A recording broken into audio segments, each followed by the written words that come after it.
জুয়েল লেসু একটা পায়রা দাও, তোমরা তো গাছে ভাঙতেছ। ওই যে তুমি একটু কিছু বলো আমার ফেসবুক বন্ধুদের উদ্দেশ্যে। লেসুর দাওয়াত দিয়ে দাও। গাজীপুর সূর্যের লেগে তো দেখাই যায় না।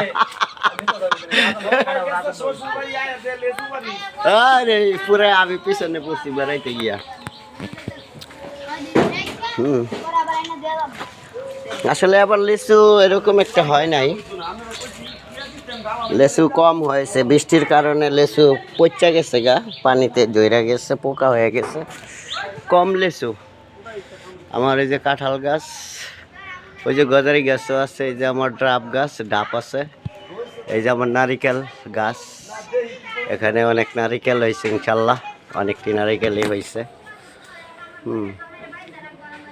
এই যে নারিকেল এখানে আছে 2 চোপা 3 চোপা, এটার মধ্যে আছে 3 চোপা।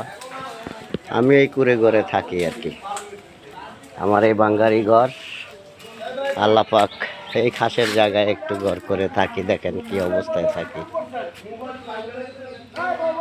কত কষ্টে জীবনযাপন করছি দেখছেন।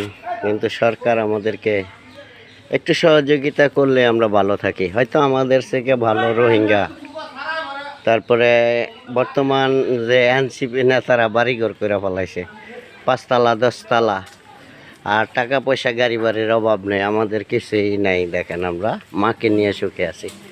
আমার মা এই অমূল্য সম্পদ, বেঁচে আছেন, যতদিন আছেন এটাই কোটি টাকার সম্পদ আমি মনে করি। ওই যে ছোট ভাই লিচু ভাঙছে, আমাদের গাছ লিচু গাছ, ওই যে বিশাল বড় একটা গাছ আছে, গাছটা লেচু মনে করেন যে কম আইছে। আবার কম আসার কারণে খাওয়ার লেচু খালি কোনো রকম, পরিবাররা খালি খাইতে পাচ্ছি। ছোট ভাইয়েরা অবস্থা। বন্ধুদের ঈদের আনন্দে উদযাপন করেন, আমরা ঈদ আনন্দ, হ্যাঁ, স্বাধীনতার পক্ষে। আচ্ছা আচ্ছা ঠিক আছে, পারতাছি, ওকে